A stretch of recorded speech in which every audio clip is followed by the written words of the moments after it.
Oh, ladies and gents, we are live. Let's Talk Battle Rap podcast brings you LTBR Daily, brought to you by our sponsors MC War. Look out for their main event of Chef Trez versus Reggie P. Now, with that being said, let's get into Too Mean to Stream, y'all. What up, CC? What up, friends? Howdy. Howdy do. That's what up, player. What was that little turn he used to say in South Park? It was howdy ho. Oh, that Mr. Hanky? Yes, a little turn. That's how. The turn with the howdy ho. Turn with the yo, man, France. So let the people know you went out to 15 minutes of fame yesterday Last night with Uncle Rod and everybody out there. God felt her thigh. That's like a Me Too, but we're gonna keep it moving with that name. But that name is a little crazy. A name a little crazy? little. A little creepy, a little crazy. I don't know. It might not be the time for all that, man. It's like the 80s or the 70s. You feel me, guy? Right. But we Donald Trump, God felt finally pulled up to. I finally got to see the 15 Minutes of Fame studio. Yeah. For the first time. Ben's first time too. Tony Bro came late. He's top tier media, so you know he knew what to get into. So he a diva already. He looked like he knew what to do. God. And you know what's crazy? We were cracking a whole bunch of jokes outside. And he right? lives in Jersey, mind you. Yeah, it's crazy. We were cracking a whole bunch of jokes outside, and you know Uncle Rod's like, oh, you know. Tony Bro could be late. He's top tier. You guys gotta be early. I low tier media. Oh. And I was like, Uncle Rod, they called you back to judge. And then I just started snapping on all of them, and then it was like, yo, you better save these jokes when we go on cam because you're wasting all your ammo for later. And I'm like, that's cool. I don't care. I didn't realize Guy Felton thought I was gonna be roasting me. Oh man, I had no rebuttals. I had none. But it's all right. I had the crazy score, so I didn't care for it. The beginning, right? Work talks. Yeah, I definitely let it speak for itself. At the beginning, I got a couple wrong, and I was like, damn. Hold on, these are easy ones. What am I doing? Am I choking on the main stage? Am I having a saga moment right now? I couldn't afford this. Like the brand couldn't take a loss. You couldn't take that hit, brother. So had to represent. At round 2, the score was like 6, I think 2 and 5. It was close. 6-5, whatever. I was up, and before we started round 3, I'm like, yo, heavy bags. What's the career high here? They're like 22. Yeah. And I was like, I put on my Jordan face. I was like, bet. Who had that? Jazz? Danger Zone. Danger Zone? Oh, Danger Zone. Wow. He was like 22. And then I put my Jordan face on. I was like, I took it personal. Then from the South Bronx. I got to the point I put my buzzer on Ben's desk. I was like, you can have this. You know, what? I put my buzzer on the floor. I was like, I'm gonna leave it on the floor for you guys. Like I was just you got flagrant? You got flagrant on him? Yeah, I was styling on him. And then when I was at 21, you mad 'cause of styling on him. When I was at 21, I was like, one more and I make bar exam history. Come on. Bam, I got it. I'm not gonna say my final score, but I walked out with the highest bar exam score of all time. Ah, yeah. Congratulations, player. Yes. Way to represent for the crew, man. I knew you could do it. Yes. Man, I can't wait to see this episode. We're gonna have to watch it live like a family. Right, we got to. We should do a live stream. If they don't mind. I don't think they'll mind. I don't know. We definitely gotta do that. It's gonna be fire.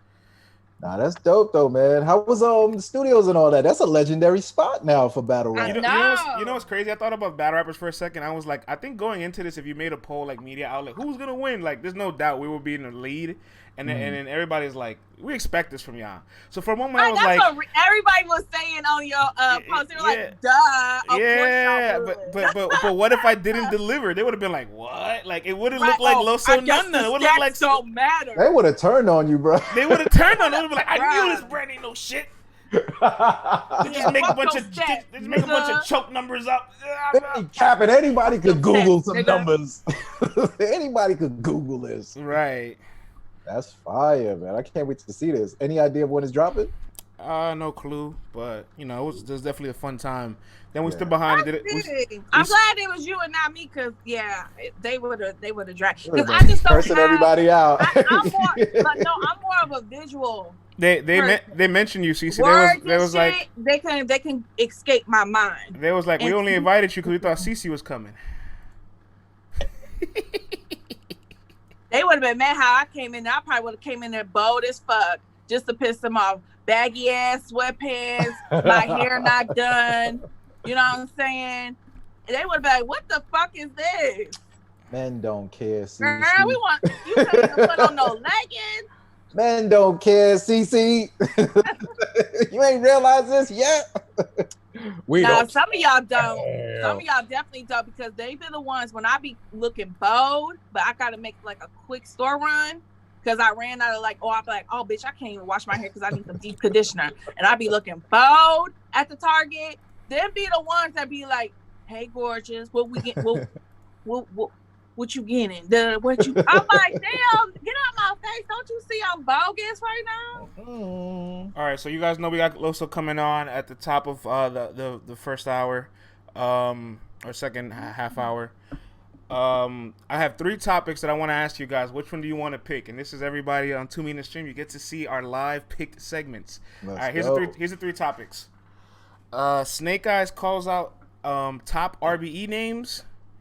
Prep gets caught recycling, or Bigg K talks about being conscious.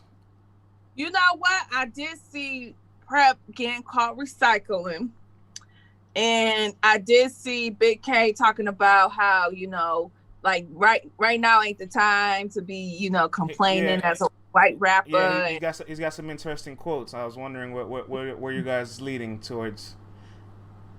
If it bleeds, it leads. Hey, listen, Conscious Kenny is a bleeding kind of topic too. That's what I'm saying. That's what I'm saying. I'm leaning more towards Bigg K. I don't like him. I want to hear what Loso got to say. All right, bad. Conscious Kenny it is. In a time like this, everybody got to come together. You know what I'm saying, friends? I mean, we all got to. What would Jesus do, friends? Friends, what would Jesus do? Jesus loves all his brothers and sisters. Like everybody should be getting along, friends. You know what I'm saying? Like everybody, whether you black, white, Polynesian, it really don't matter, friends. You know what I'm saying? I'm trying to figure out who you doing. We all should be getting together. That's Loso. God don't see color, friend. Nah, he talks a little slower than that. My God don't. Nah, when he get in front of that camera, he be like, "You understand what I'm saying, friends? You know what I'm saying?" As the first one, my God is a forgiving God. Didn't that God also drop the Red Sea on mad people? Yo, that's when God had enough of our asses. He said, y'all think I'm some little weak ass bitch up here? Okay. Make it rain. I'm finna turn up on y'all. Until I tell you. Make it rain on them hoes. Make it rain on them hoes then, since they want to defy me. Oh my God. I love it here. Don't ever change. That's how the Detroit God talks, man. All the hoes think I'm playing with them out here. Okay. Yeah, ready, y'all? 40 days or 40 nights on these bitches. What happened?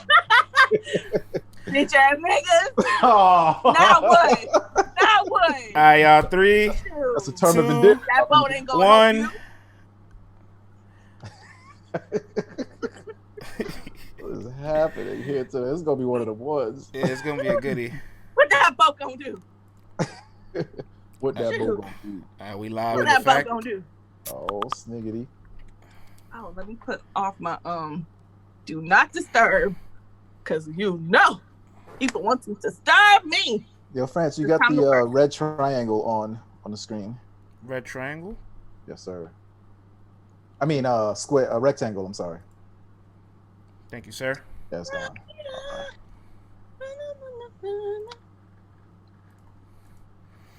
I'm pulling it up now. I'm not. Only came to see Cece. We know what you're here for. Who said that, Rita? Yeah, we know what you're here for. Hey, girl. We know what you're here for, Rita. It just popped up. Hey, Casey. Yes. We know what you're here for. CC is half of our ratings. Everybody seen that video of Pop Smoke and Earth and Fire? That shit is so fire. That shit so hard, yo. I've been listening to that nonstop. That shit is hard. We gotta play at the outro. We're gonna play it on the outro.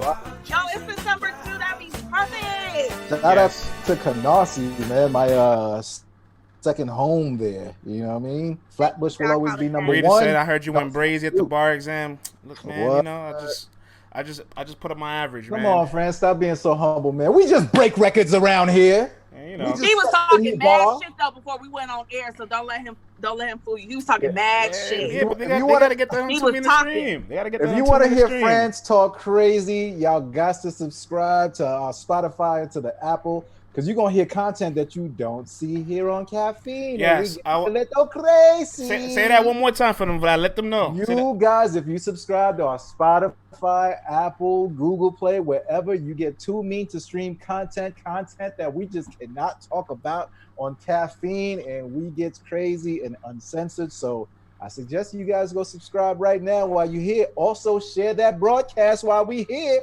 We here as a family. Share. Sharing is caring. Salute to the prop earlier. Yes, Sunga, we did. We went to work. And shout out to the chat admin in the building. Thanks everybody for sharing the broadcast. Appreciate that. All right, y'all ready to get rocking? Yes, sir. Let's rock and roll. Because you know we be going over the limit. All right, so we got Loso coming on in 30 minutes. We got Loso coming on in 30 minutes at 11:10, top of the hour. Mm-hmm. But so it looks like we got some more announcements. Queen of the Ring versus URLs look like it's heating up.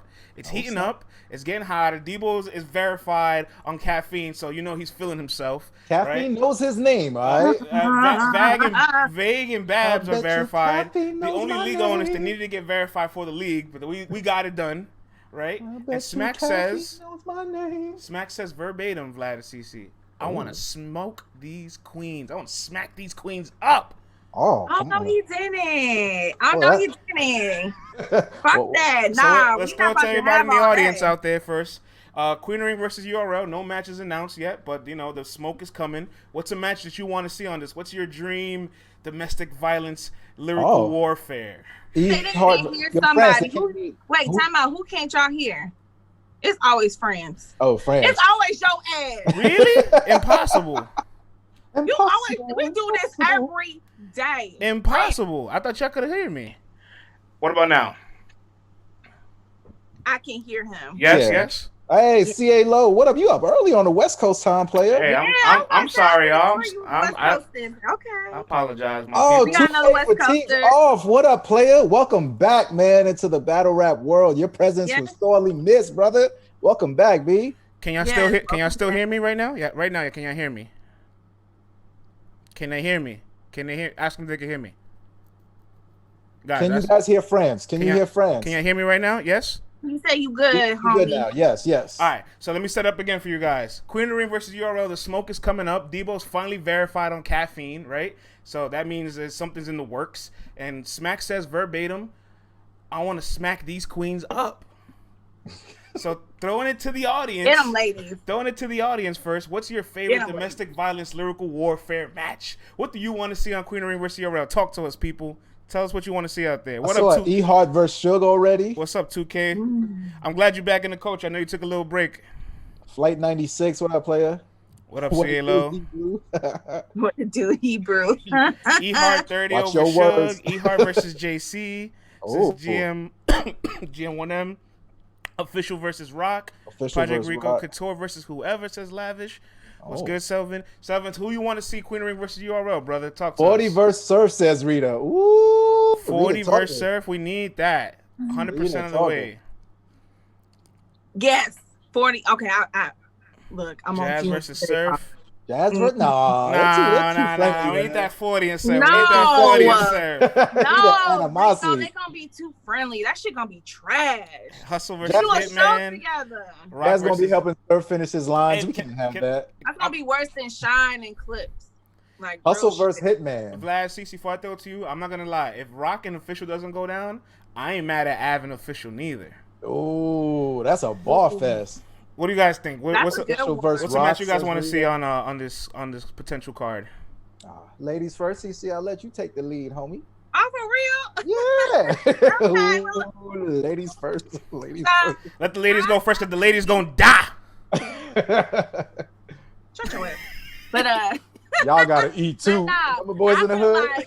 I definitely want to see 40 bars versus Surf. I definitely need to see her get this one battle for not really even for redemption, because I feel like she already redeemed herself, and then Surf made an ass on himself. So I just want to see her talk her shit, though. You know, I want to see her talk her shit, and I want to see somebody talk shit to Surf, you know, because we're not going to get Cortez, and who knows what we're going to get with John John. But I also want to see official battle Rock. I'm not really here for Rock and Miss Hustle.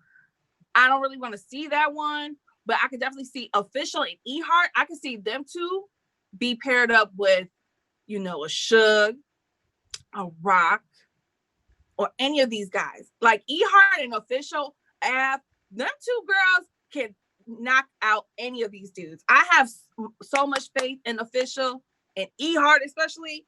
Bruh, set them up. Whoever among the men are talking the most shit, send them up. Send them E-Heart. Let E-Heart shut their ass up. Let's go, ladies. CC, I want to see 40 versus Surf. That battle has consequences. It has a lot riding on the line. There's no way that people don't bring 115% to this battle. And we all know, ain't nothing like a woman scorned. And the way Surf was talking crazy, the way he was disrespecting 40, the way he was paid. I'm like, this is a guy who has a daughter. Why are you doing this to a woman live on? You know, men don't care. Men can have 15 you had her girls looking and they would crazy. disrespect us in a heartbeat. You know that don't count. You know that don't count. And I feel like this is one of those battles that would not be an exhibition. Like this would be 40 really trying to take Surf out. And I'm pretty sure a lot of people want to see, we're going to get 2 rounds, Sue. What happens if he doesn't bring all 3 of them things? Like this battle has so much riding on the line. I think the promotion for it will be great also. The shit talking and the balls will be fantastic. Like this has box office written all over it, has a lot riding on the line, and I would love to see this one. Yes, I want to see my girls kill some shit. I am shocked that Smack was saying what he's saying. I want Smack. Nah, man. you Watch know what, your mouth, brother. I respect you, Smack. You know what I'm saying? It's always love when we see each other. You know, your Detroit girls, you know what I'm saying? We always come out and support. But nah, we ain't having that. If Queen of the Ring versus URL, don't get it twisted, Smack. That day is going to be the only day I show up to your shit, and I'm not rooting for you. It's for the girls. I'm with the girls. Oh, my goodness. Let's read some of the comments here. 40 can beat Surf. Surf is a choke artist. Surf will jersey and leave battle rap. Oh my God. It's either a choke or a dub. Oh my goodness gracious. Surf is waiting for the hype to die down. Surf gains nothing battling 40. On the contrarian. He gains a lot there. He gains a lot there, sir. Surf is... Easy. All right, so I did... Easy. What up, Ball? What up, Easy, the block captain? What up, Ball? Salute to Easy for taking a convincing 2-1 lead in the Rookies versus Vet series. You did that. You leveled up. Yes. But you look like John John in your battles, so we have to talk about that with the little bucket hat, with the little dad hat, the glasses, the beard. Like it's kind of funny. That one picture, that one side by side, I was like, yeah, they look like little bro, big bro. Like. Oh, they can't hear me. They can't hear me again. Can't hear you again, player. What about now? Yes, sir. Yes, sir. Yes. They look like little bro. Can you guys hear France? Yes, they hear you now. Thank you. Sorry, I got 2 different mics here, so I'm trying to figure out which is the one that's connected. I'm sorry, y'all. But Easy, if you still... mics. Oh! 2 microphones. Is that better? 2 mics, one for my wife and one for the hoes. Easy, if you're still in here, Easy, you took a 2-1 convincing lead in the Rookies versus Vet series, and we commend you. But you look like John John in the mirror in these battles with the little hat, the beard, the glasses. But I like it though. I like it. You said he might be older than John John. Oh, okay. John John, little big bro. John John, little big bro. Yo, Easy, while you're here, brother, I definitely got to let you know, man. Since Ultimate Madness, you have turned me into a supporter. I'm fucking with your style. I'm fucking with what you bring into the game. I love the real talk. I love the content. I just want to give you your flowers while you're here because I have been critical in the past. So I have no hesitation in telling you, my man, you have leveled up and I want to see you get bigger plates and do your thing. So salute to you, brother. Thank you for checking in. Yes, thank you, Easy. You definitely made me a believer too. Salute, Muscle Master. I ain't gonna lie. I didn't know much about easy before the tournament, but yeah, I'm here for easy. Yeah. Straight up. Yeah, no, salute to Easy. Fuck out of here, dickhead. Hey, listen, salute to Easy, man. If I had to make a top 5 all rookie list right now, he's in the top 5 of that for sure. Yes. I just need to do a rookie of the year. There needs to be a rookie all-star list too, if there's not just rookie of the year. So. Yes. I seen a message earlier that is there any more Summer Madness announcements? And I have a Summer Madness rumor, guys. Oh. So on the Ruin Your Day Avocado RX segment, we're not gonna talk about that in particular, but Geechee let something slip in there. Geechee let something slip in there, and he said, "You see Verb and Calicoe arguing on the timeline just because they booked for battle, I mean they really feel that way." And when he said that, I'm like, oh, so is Verb and Calicoe booked? Is this like, did you just let that slip by mistake? So let's assume that this is a real battle. This is a rumor now, and Verb and Calicoe is the next match we see on Summer Madness. Yeah! Everybody on the audience out there, how do you guys feel about a Verb Calicoe battle on Summer Madness X? It's about time. My prayer again. Talk to me. France, I'm going to throw something at your ass. I don't understand this. Hey, thank you, Caramel Lady, for the props. No, they hear you. Oh, okay. Bruh, who knows Surf Lawyer? Because they say one thing and then the next day something else happens. Who knows what's going on with these guys? You never know, man, with the behind the scenes stuff. Midwest title match? Is it really the Midwest title match, though? I think JC might have something to say about that. I mean, for Verb, yo. definitely feel like that. But I know Cal, he's going to be like... Oh, France, they said they could hear you on the phone, but not the PC. I don't know. No, I heard myself. Okay, cool. So we good. We good. Not the contender. JC, not the contender. Don't you do that. I mean, JC's having more fights and putting it If anybody is having audio troubles, I would suggest just coming back in real quick. I just checked that it's working on Verb needs to bring that back a little bit. The bark in his delivery, I do agree with that. Hippity dip. What's the wild name? I mean, hippity doo da. Don't do that. That was not all over Verb. Smack gonna make sure Verb battle, but Verb said he's replacing Cal with JC. Yeah, listen, I've learned, man, nothing is ever signed, sealed, delivered until you hear Beasley's voice on that trailer. I saw a message that said Island God versus the Wizard. Yes. What is this, Lord of the Rings? Shout out to Smoke is Fire for Island God versus the Wizard. Lord of the Rings battle right here. The Island God is here. Where's the Wizard? I'm here, Island God. Do you want to romp with me? We're going to take this over now. I'm the king of the Midwest here, not you. The Island God. Don't you do that. That's all one word, says GMT. Oh my God, you guys are hilarious. You said it's weird. What's weird? The matchup? Vladdy Potter. I'm here for it because these two have been barking. I mean, Verb just got done calling Calicoe a coon. Now, I don't know how I feel about that. Coontan Clan ain't nothing to fuck with. Coontan Clan ain't nothing to fuck with. Coontan Clan ain't nothing to fuck with. There's no place to hide. You call me a coon, we fighting. That goes against all my motherfucking shit.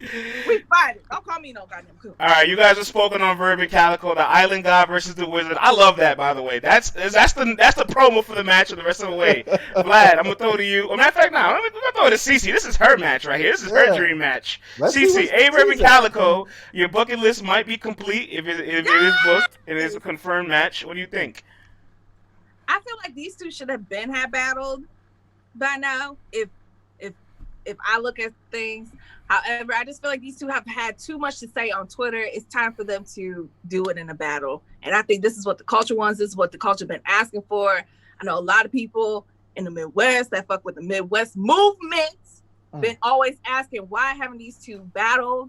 They clearly are not friends. So that's not an excuse. It's not like, oh, that's my bro, and we're not battling each other because we're on the same side. So that's definitely not the case. So throw them the bags, okay, and let's get it going. Yeah, I'm all here for it. Sometimes circumstances make a battle much more intriguing. And right about now, there's no more intrigue for this battle than right now. I mean, you have Calicoe run into Avocado's defense. He's like his defense attorney and whatnot. And Verb is the one who got slandered. His name has been dragged through the mud. He is offended as a father. And we know these guys, they don't see eye to eye with the way that they live life, about the kind of human beings that they are. They're like, you're this kind, I'm that kind. I just don't rock with you. But if we're surrounded by people at a Klan rally, we're going to be back to back and fight. We dig that. You know what I'm saying? But outside of that, they ain't rocking with each other. And my thing is, if Verb was just only like coming in to say, hey, I'm going to show you guys my lyrical dexterity and how great I am with the pen. Well, now there's more juice going into this battle and there's more motivation. And I haven't seen a Verb that said, you know what, outside of just showing how nice I am, I now got like some extra zeal going into this battle that I really, I really want to show y'all what kind of character this guy is, this wizard is. So I'm all for it. And Cal, you know you're going to have to defend it because it ain't like you're just battling anybody else. This is the turf, man. This is the Midwest. There is pride on the line. Ain't no bringing it back 28 bars. Ain't no kicking rhymes from Instagram. I'm just showing up. Y'all don't get it. You know what I'm saying? Like, no. Oh, Vlad talking. Vlad spitting. Is not going to save you. The whole, listen, Calicoe had that one phenomenal line. Yeah, he rapped good, but I ain't lied yet.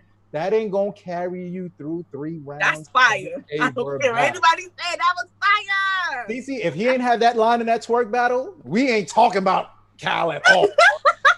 Let's be for real now. So there's something on the line here. Midwest pride and my chest. A little bit of racial pride too. You know what I'm saying? No, it's definitely gonna be. I'm here for all that. It's gonna be very disrespectful, and I'm pretty sure Cal is gonna say some disrespectful shit back. So it's going to be a grudge match, and it's a Midwest grudge match. I know that Cal is, he don't look at it as, oh, whoever wins this battle is the king of the Midwest. I know he's not really going into it thinking that. I see Verb doing that a little bit more than Cal. But at the end of the day, like, these Detroit people don't like each other right now. They don't like each other, and that's what we want. This is the type of battles that we want. We want to see a grudge battle. These two should have battled by now, if you ask me, because Verb has battled other people from Detroit. So, set it up. This has been going on for years now. Yes. Y'all know Detroit got that pride, man. Come on now, top tier. What's up? Vlad 3, oh my, why? Vlad, I want to say, you were fucking spitting. Appreciate that, player. For that hate flag. Get that hate out your heart. It's not often I see CC lose on these debates. Ain't no hate, CC. I got my coconut water. I'm good. We good over here, baby. And if Rita's still here, Rita, just let it be known your girl got kind of packed up a little bit just now. How easy be saying that? I'm feet up. I said what I had to say to Cal. Cal know how I felt about that twerk battle. He know how I felt about that twerk. You better get on the phone with your fellow. It is what it is. You better let him know that the buffs ain't gonna be enough. All right, he got to show up with them raps. He got to rap good and not lie. This time, all right? We need both. All right, we got 15 minutes before we get Loso on. Let's get a quick little roll call, Vlad. We didn't get a chance to do a roll call earlier. I see a couple people out here, a couple regulars, a couple new faces. We got the West Coast. Shout out to the refs who's in here 4 times. CA Low, Lil Reggie's in the building. Casey's in the building. I see Lavish. I see Mike G. I see Project Rico. Young Federal Taxes. Where's Old State Taxes at? Big Papa's in the building. After Hour TV's in the building. Yo, any first timers Level Scales is here. Place? Gregory's here. Oh, now Bullets is here. First time, shout yourself out. Let it be known you here for the first time. This is a family. You know what I'm saying? Get in the chat, turn up, subscribe, all that, man. All that. We turn it up. I'll never forget the first time I went to ATL. I could not stop saying ATL, ho, the whole weekend. Everybody's like, this bitch ain't from here. She Liam's like, in the building. We get it. I'm here like the 8th time. Shout out to you, brother. Cincinnati's in the building. Sue Surf Lawyer. We know you from Jersey, Sue Surf Lawyer. Canada in the building. Hey, Canada. Canada. Cincinnati in the building. OH. Hey, I.O. What up, though? This show is one of the best on caffeine. Appreciate that. Appreciate that. Queen Carter, salute. Thank you, Queen Carter, for joining the stream. Jersey, hippity dip. Jersey, rep South Carolina. I gotta say it though, Ledge, because I've been here for 4 years. Ledge, you don't understand when I'm kind of happy that college football got canceled because these Buckeyes be coming for my neck because I'm from Detroit. They be like, and I went to Michigan State, and sometimes I be wearing my shit out here because I don't give a fuck and I ain't scared of them. Okay, I ain't scared of shit. They be coming for my neck, Ledge. They be coming for my neck out here. 314 in the building. 314, that's St. Louis? Yes, it is. Okay, so I got a very interesting topic. Go Blue! Vlad, CC, you ready? It's a little more serious. Yes, sir. Sorry. All right, let's serious face. All right. So, Bigg K, he had a third round against Mac Myron where he kind of addressed the heightened climate that we're in right now in 2020. And Bigg K had a very interesting quote on RB's Face Off where he responded, "Now's not the time to be a white battle rapper, especially if you're looking for props."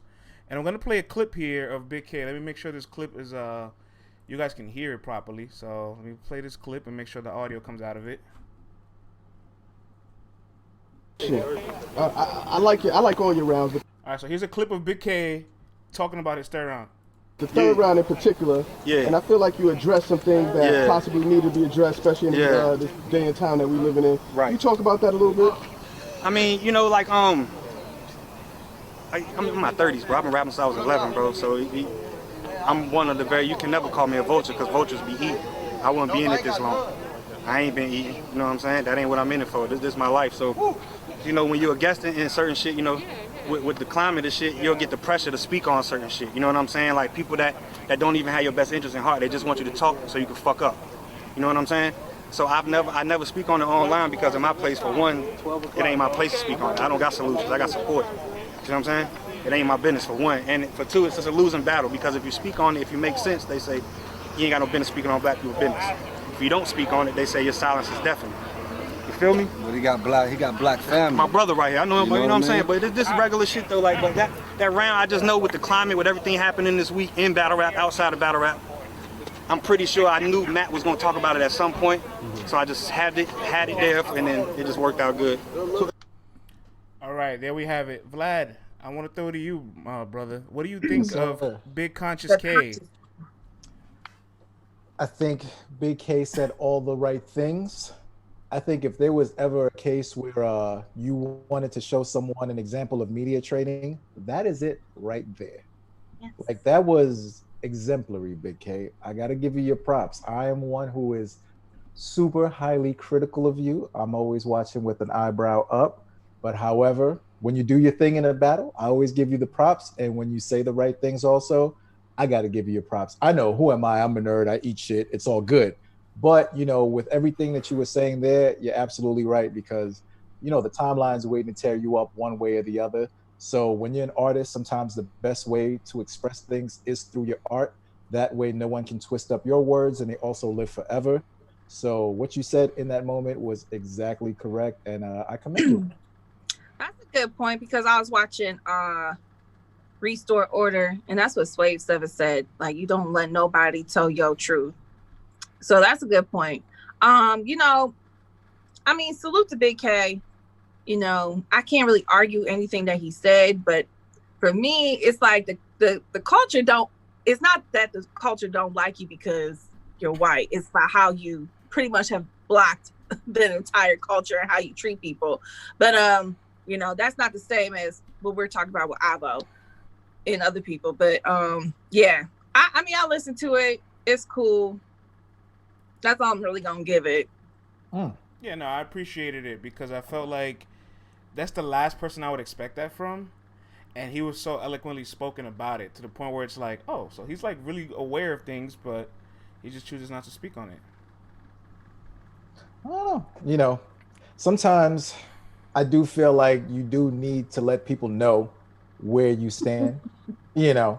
Because people do want to know. They've accepted a lot of folks into the culture. And sometimes when you're silent, you know, it leaves things up for interpretation. But being that he is an artist, he does have a chance to speak during his battle. So he chose that time wisely. If he didn't say anything in a battle, it would have been like, what's up with this cat, man? What's up with the ball? Like, where you riding at, man? You sent a secret text out? What's going on, you know? I wasn't expecting him to say anything, to be honest. That's why I was a little caught off guard. As a person, and that is a fact. I don't know Bigg K outside of battle rap. I mean, the guy blocked me because I laughed at LOL a joke. So I don't know this guy. So, but I'm not about to. I think it's safe to say everybody in here is blocked by Bigg K. Chat. I'm not about to call this guy conscious. Like, are all you guys blocked by Bigg K out there? I know I definitely am. I know I am. I said LOL. I got to log on to my burner account to see his tweets, unfortunately. All right, let's move on.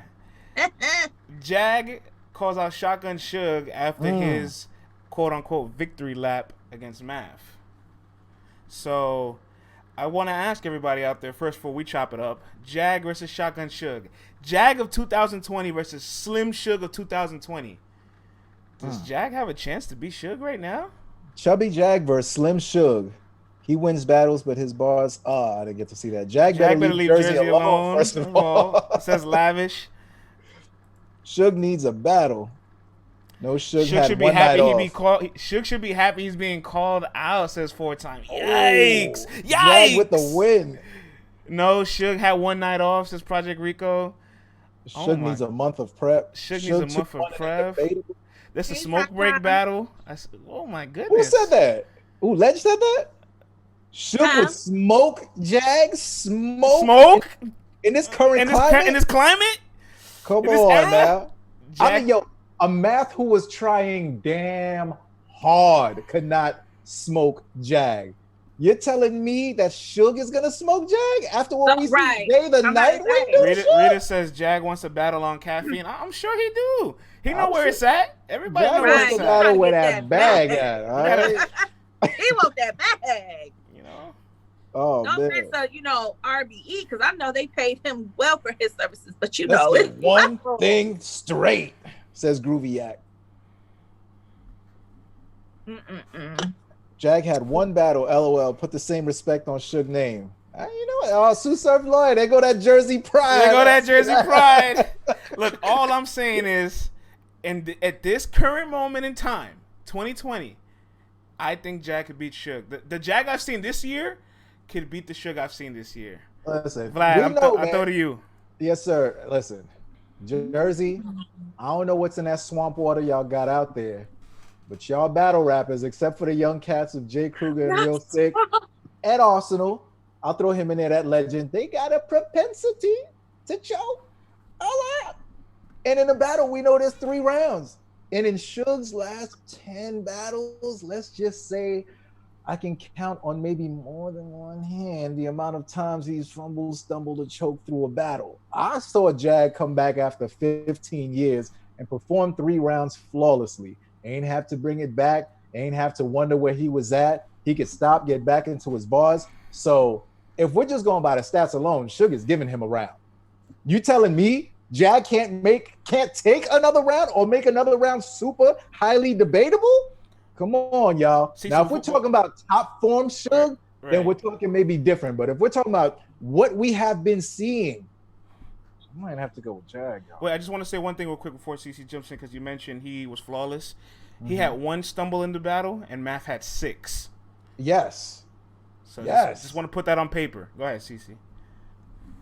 Okay. Well, I would say this. Jag's first appearance in a battle was very good. However, that's just one battle.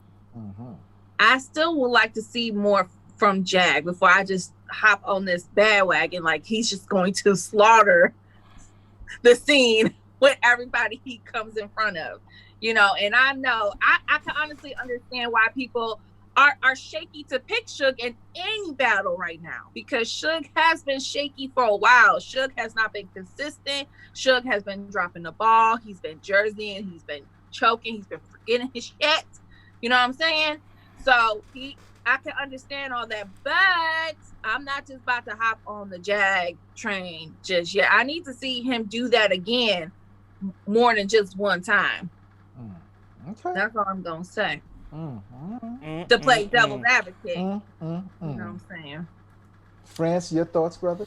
I do think Suge is one of the styles that is kind of struggling in this format, because him and Jerry West was a little prototype of what the Caffeine Room was going to be like. choked in there.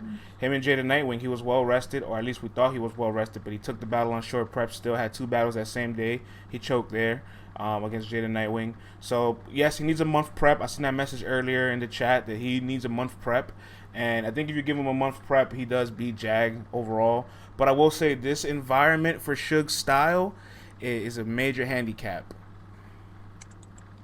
Yeah, I say if this is on a big stage with a lot of rest, I'm definitely going towards, Suge taking this joint. But in this little bubble that we're playing in right here, with the virtual fans and all that, and just a few essential people around, right? This could get nasty. But again, we only seen Jag perform once. Yes, so and he did very well. Y'all just think now that, like, I've seen people throw crazy names at Jag, saying, "Oh, he could smoke this." Like, bruh, chill. I mean, but he went. But listen, but Cece, he went against the GLOAT. And he has a lot of the community saying he won. He went against the GLOAT. Even though I got it 2-1 math. I the GLOAT in his I have it 2-1 math too. It's just uncomfortably close. I did a Twitter poll yesterday, and it was Jag 51%, math 49%. I synced that. I synced it. You synced it? I synced it. Give Jag 40 cal. The loser has to forever leave battle rap. All right. I like that message, Lavish. I like that message. The loser got to jump off the roof. The loser got to leave out the bubble. Pop the bubble. Oh, man. All right, we got the man of the hour pulling up. Let's get this 4-man screen going. Oh, yes, snap. Sir. He's in the studio? All right. What is he doing? Ladies and gents, before we get to Loso, I want to shout out our sponsor, MC War. MC War, the battle league that brings you battles on instrumentals, 2 rounds on beats, 1 round a cappella. They've had Keith Murray versus Frederick Starr. They've had K-Shine on their league, Math Hoffa, so forth and so on, mega superstars. They got an event coming up soon. It's going to be Chef Trez versus Reggie P. So follow MC War on Twitter and Instagram and log on to their website. And now, ladies and gentlemen, we are bringing you the man of the hour. This man has been in the game since 2015, and he has been making waves. Listen, all of us one day will have to go, but not all of us will be remembered for something. When this is all said and done, he can say, I put Tampa on the map for battle rap. No one came before me, and the world will have to recognize that. He's got one of the strongest brands in the game. He's part of the 4 Horsemen. As you know, they've been terrorizing battle rap. And the man continues to elevate, does his thing with the music, the visuals, and all that. And the ladies love him. So thank you, Loso, for bringing another 50 ladies in the flag. Salute to wifey. Salute to wifey. Yeah. Right. Let's welcome Loso to Let's Talk Battle Rap Daily. What up, player? Yo, I need to cut that intro out and use it at every one of my concerts, bro. All right, there you go, man. I'm with it. I need that. I need that to be the intro to every time I step on stage, bro. That was Oscar worthy. I'm with it, man. I'm with it. Loso, man, welcome to the show. I talk to you almost all the time, but it's funny, I've never actually had you on, and it's been a while since I had you on. And you coming off your battle with Ryder, which was a fun battle, I guess. But the silk shirt, we still wondering the silk shirt. How'd you get it? But you explained it. But my bigger question is, why didn't you wear it? If you had it underneath the sweater and pulled it off, it could have been a viral moment.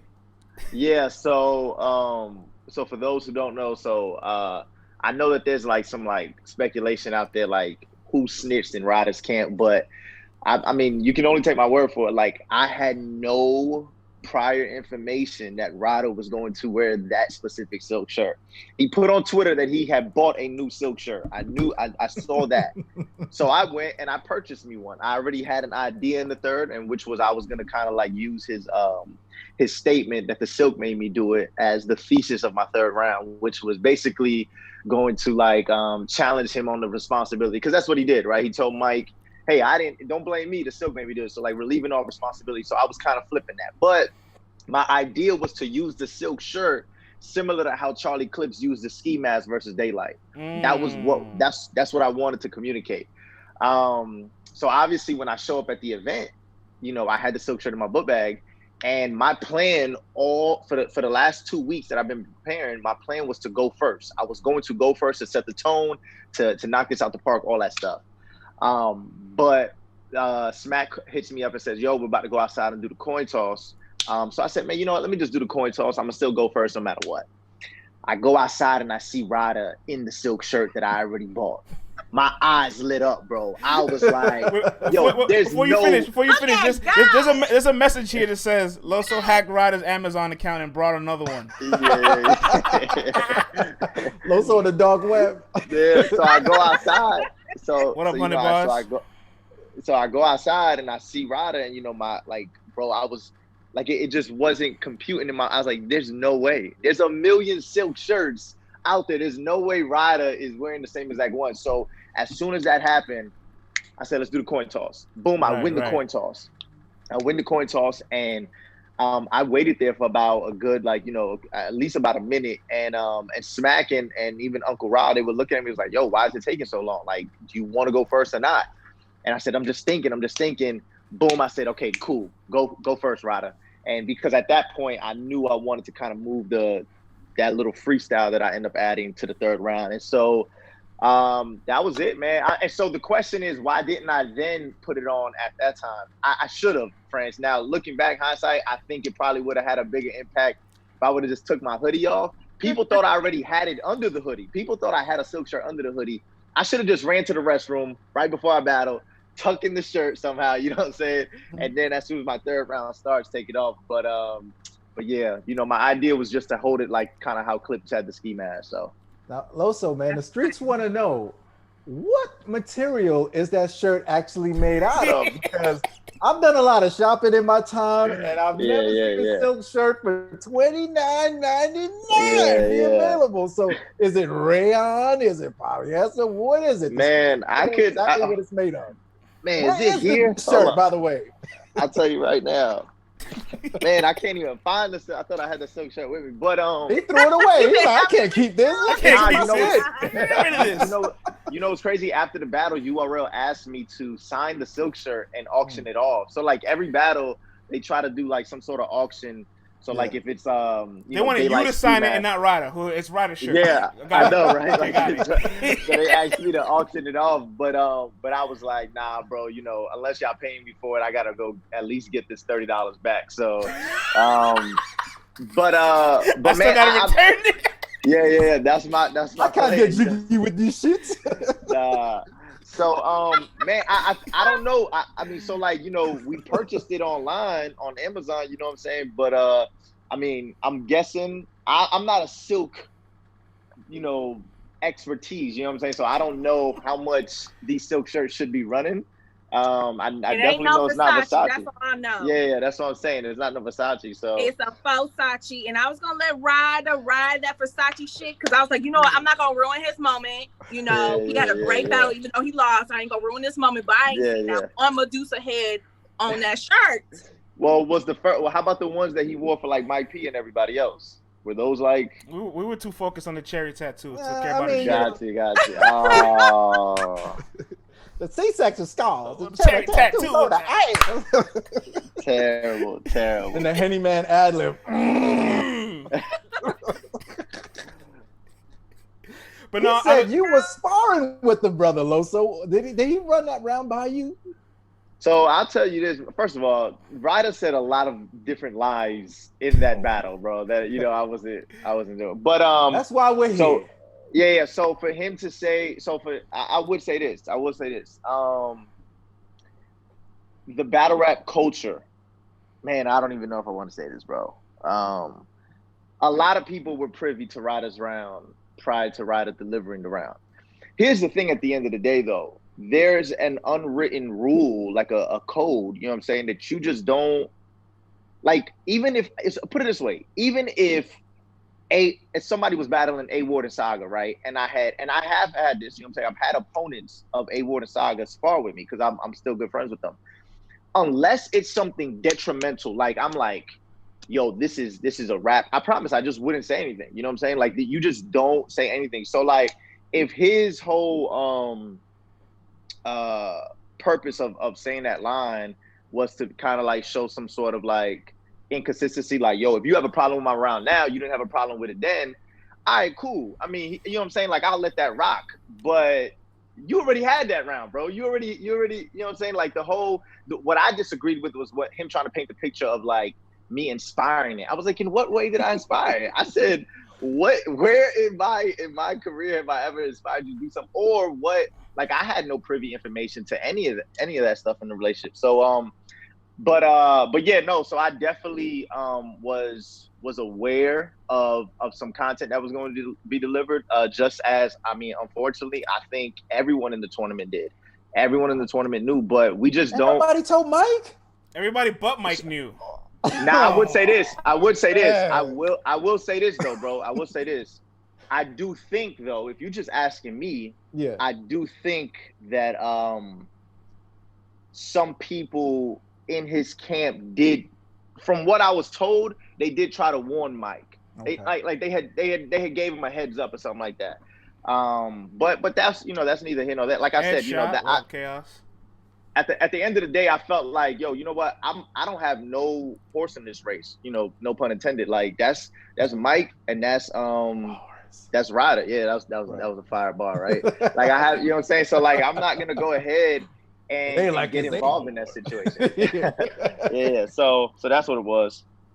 No, I feel you on that. Hey man, it's a dirty game, and this is battle rap, and anything is liable. Anything that you said or done is it's crazy. It's able to be used against you now. Like it's literally scary. If you were a battle rapper with like, and it's not even like Mike did anything bad. You know what I'm saying? It's not like he had any dirt in his closet or whatever. So ain't like he had anything to be shamed about. You know what I mean? But it just goes to show you like how crazy this game keeps going, and the one-upsmanship that like happens in battle rap. Sometimes it blows my mind that I'm still surprised at certain things that I hear, how it's delivered. But that classic round though. Vlad, I want to ask one question before I let you take over with the questions. No, go ahead, brother. So you battled twice already in the bubble, and I want to ask you. Well, three times technically, right? JC, None, and you're right. Oh, yeah. And Ryder. 3 times. That's right. Yeah. 3 times. So I want to ask, comparing the style of like how you have to prepare for the URL bubble compared to the stage and everything, talk to me a little bit about this era, the learning curve that you've had to deal with, and everybody else all has to deal with as well. So like your peers, you see people like struggling to complete their rounds. Some people are actually looking better in this environment. What do you think that attributes to? Man, so one, I would say this. I've heard the narrative of like certain people struggling in these settings, but the people who've been struggling though, I've never looked at them as like grade A consistent battlers. You see what I'm saying? Like me personally, I have other instances in which I can point to like, yo, such and such has choked on this stage, such and such has choked on this stage. They fumbled on this one, but I would say this though, rapping, like the rapping ability, the no crowd reaction, like, bro, it is a learning curve. I mean, as soon as I got in there with the JC battle, like I thought, like, so for instance, everybody always wants to bring up the volume setting. Volume is not what caffeine is. That's not what it is. Volume was basically the main stage just in a small room. That's all it was, bro, because it was still a bunch of gas. It was all the battle rappers in there. Like sometimes they didn't even limit the people who walked in it. Like it was a packed room every single volume setting I had been involved with. But these caffeine bubble joints, I would say, bro, like you just have to be focused. So like for me, I made sure that as I was writing, I'm actually a terrible example because I feel like I still write for crowd reaction, and I still kind of like, you even see me learn as I'm going with the None battle. One of the biggest critiques against me was, Loso, why are you stopping? Why are you enjoying the crowd reaction that you're getting? And I'm like, yo, well, if y'all saw what I'm seeing, Smack running out of his chair and the caffeine dude's going crazy, like you would just feel that. But I think like I heard Mickey Fax say this, like you see the Kid Chaos, you see the Real Six, you see these even though we call them rookies, they've probably been rapping longer than I have though. They're just like, that's just who they, that's home court advantage for them, bro. Like they are so comfortable in it. And so maybe the Sue Surfs, maybe the Shotgun Shugs, dudes who, unfortunately, let's just be honest though, friends, we've seen them fumble even on their home court. You know what I'm saying? We've seen them mess up in gnomes. We've seen them mess up on some of that. So you know what I'm saying? And no knock to them. Those are still greats. Those are still vets. But it's not like I'm trying to think on somebody like a Geechee Gotti. Like when Geechee Gotti gets into this bubble format, I don't expect him to drop the ball, even though Geechee Gotti has been on the biggest stages in the world.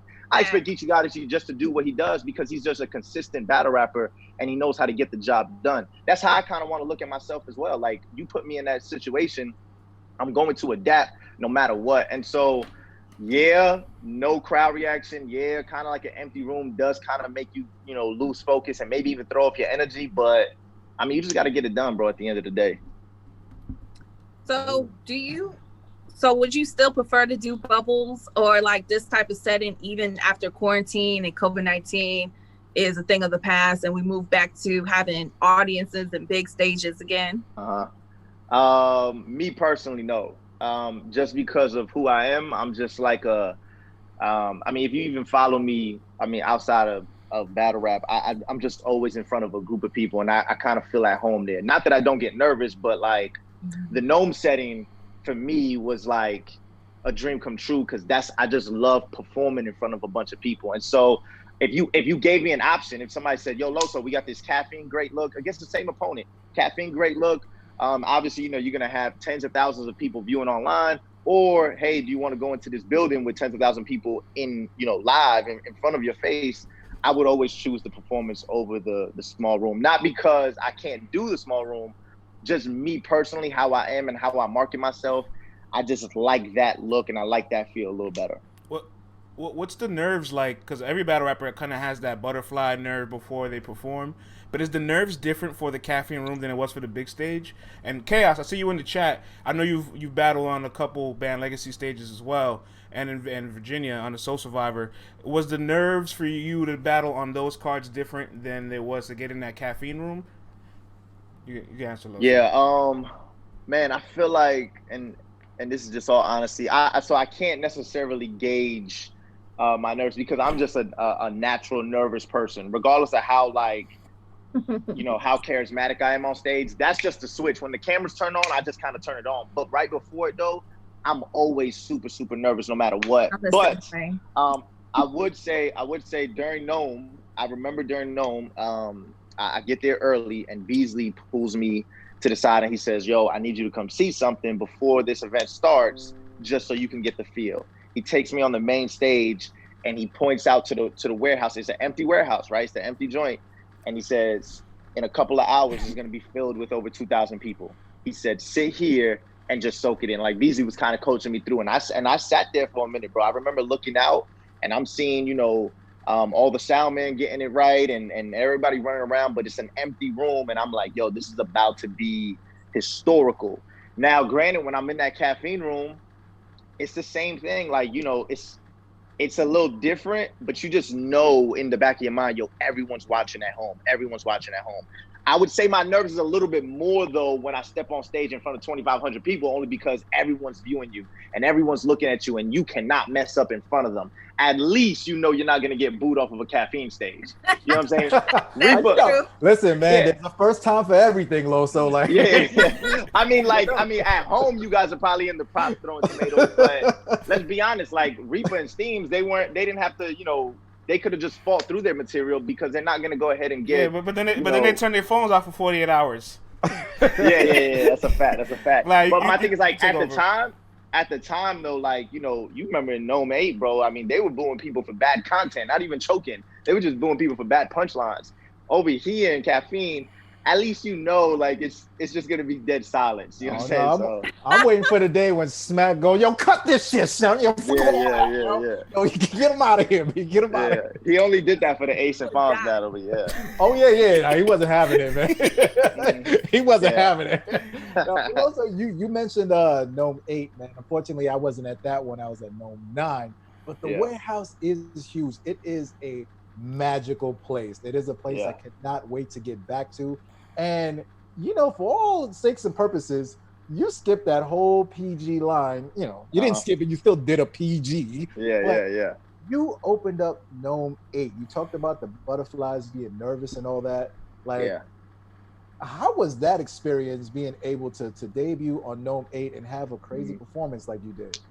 Yeah, that was never the goal. Like, the goal was to never, like, do something no one's ever done and just debut Gnome 8. The goal was just to be respected while I got into URL. So, like, all the work I had done, and like I tell people at the end of the day, like, I knew this before going to URL. Anyone can lose any given weekend. Like even like at the end of the day, we're all men. You know what I'm saying? So obviously, in the back of our minds, we're like, yo, it's no way that JC would ever lose to a I mean, I'm just no disrespect to anybody, but like a Saint, right? Like out in the West Coast, something like. Let's just say that, right? Let's say we had that narrative in our mind. At the end of the day, you don't know that. Like he's still a man, and this isn't boxing. This isn't football. I don't prevent the other person from looking good.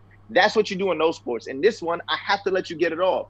And so I knew that going into URL that they had great competitors and everywhere. I battled already on Keenan Dot, Bullpen, and URL. Going into Nome or getting my first shot for URL, John had always just wanted to say like, yo, we just want them to know we have leverage. You're not just gonna go ahead and just sign Loso to some PG contract. He's not gonna battle in the back of a honeycomb hideout against, Crab Shack Joe, whatever it is, right? Like that's not what we're doing. What we're doing is we have a resume, we have a following, we have analytics that show like Loso is doing. I've had, I accumulated over 1 million views within a year. You know what I'm saying? Like, here's what I can bring to you guys, and it can be a partnership type of thing.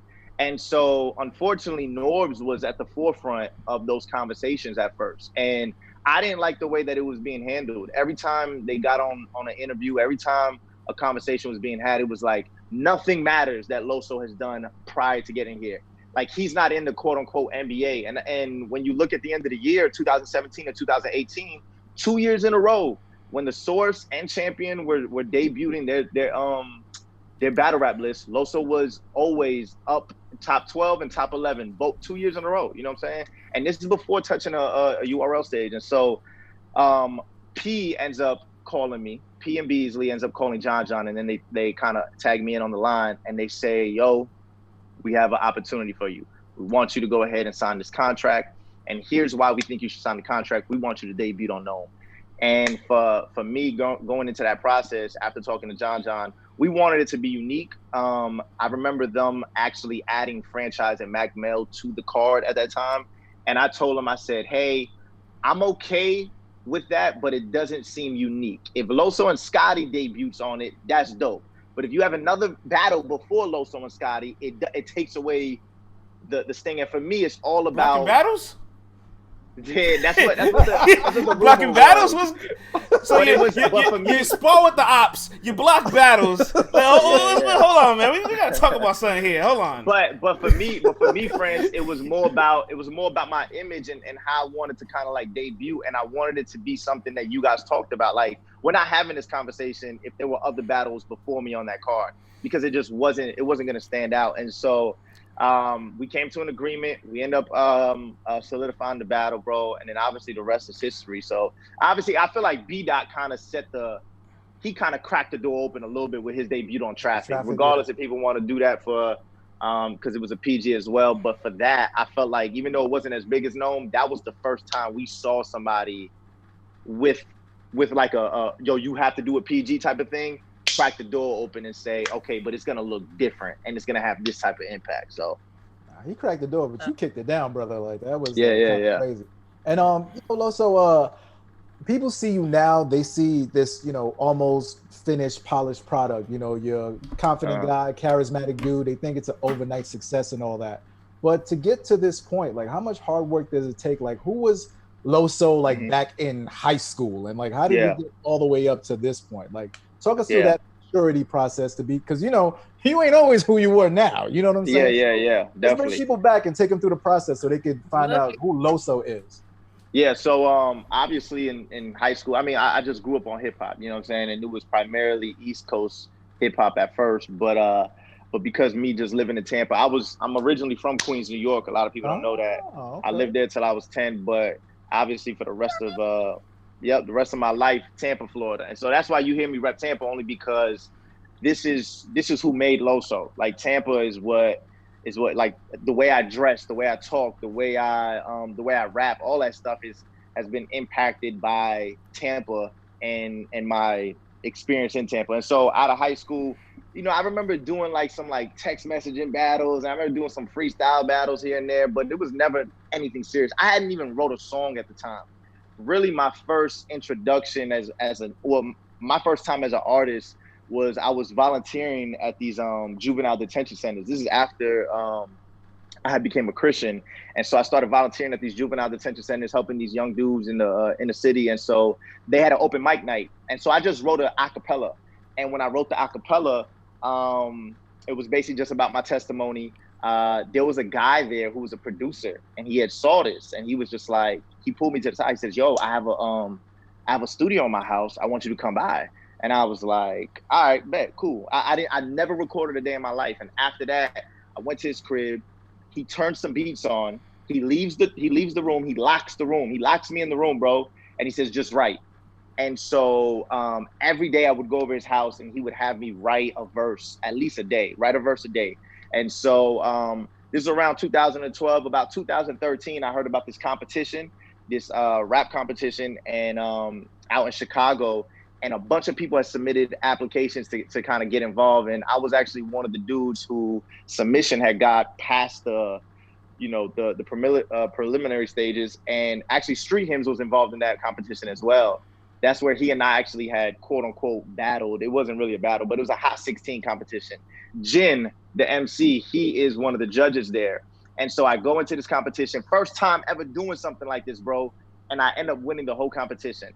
End up winning the money, end up winning all of it. And Jin sees me, and Jin pulls me aside, and he says, "Yo, have you ever thought about battle rapping?" And I was like, this is 2013. And I was like, nah, like I couldn't do that. I just wouldn't be successful. I can't remember that amount of material. And he said, "Bro, I really think you should think about it."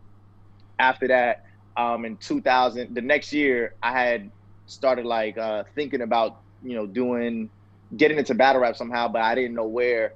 And in 2015, like what you said, at the end of 2015, I found a league in Tampa, Enter the Dungeon, and they had a tryout league. And so obviously you guys kind of know where my course of career went from there. But one of the biggest things, though, I would even say this, like now Loso, like I do feel I'm a little more polished, but even in my battle rap career, one of my biggest downfalls, though, I would say has been success. Success was my biggest downfall because I was succeeding at a rapid rate and I did not know how to handle it, bro.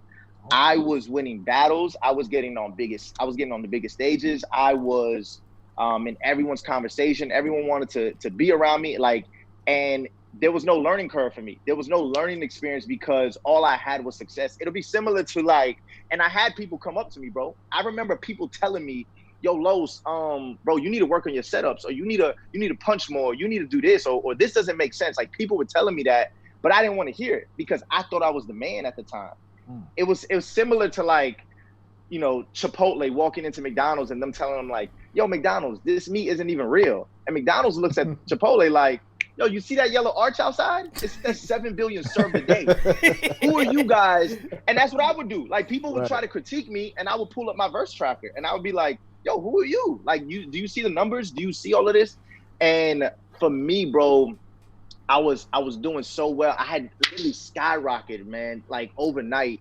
And I feel like that was my biggest downfall because I wasn't able to certain polish this. And then so after the Brizz battle, it really gave me a time to reflect. And obviously, I just ended up like choking in that battle, but it wasn't like my material was bad. But I remember sitting back and I said to myself, I said, "Man, I gotta do something." I actually just listened to a podcast the other day. It was New Era podcast, and they basically made that statement. Yeah, they said, "Yo, I don't know what happened from Loso between that battle to the Flacco battle, but ever since then, he's just been on a tear." And I do kind of feel like, and even my peers like Chilla Jones, Daylight, Sue Surf, Verb, like they were calling me in the most recent weeks, and they just like, "Yo, like this is a different you, bro. Like you've been kind of elevating." And so I would actually just say like, yo, really just sitting back and understanding like, and I had to tell myself, "Loso, you're not as good as you think you are."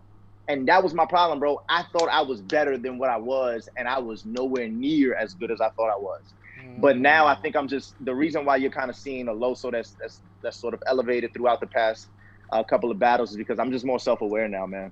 That's funny that you said that, man, because you guys are part of Latino Heat, you know what I'm saying? And I always crack jokes with friends. I'm like, sometimes we'll talk about the battles, and I'll be like, "Friends, people are going hard at Loso because he's a cocky Christian, and no one Christian." And friends will be like, "Stop saying that." But now, hearing you, and it's all jokes, it's all love, you know what I'm saying? Of course. Hearing you say that, I'm like it makes sense because sometimes you can get drunk off success and have that king's disease too, and then you get humbled.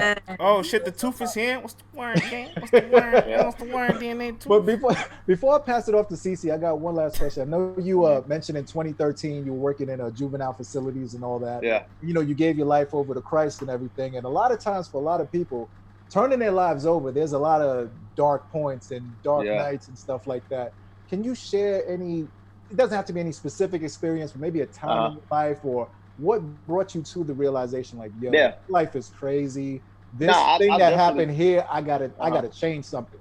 Yeah, I'll definitely mention it. I've mentioned it in other interviews. In fact, I think B. actually used it as an angle in our battle. But for me, it was, I mean, I won't get into specifics, but it was, you know, get yourself indicted, brother. Don't do it. Yeah. You know, I was obviously doing, you know, stupid things and crazy stuff.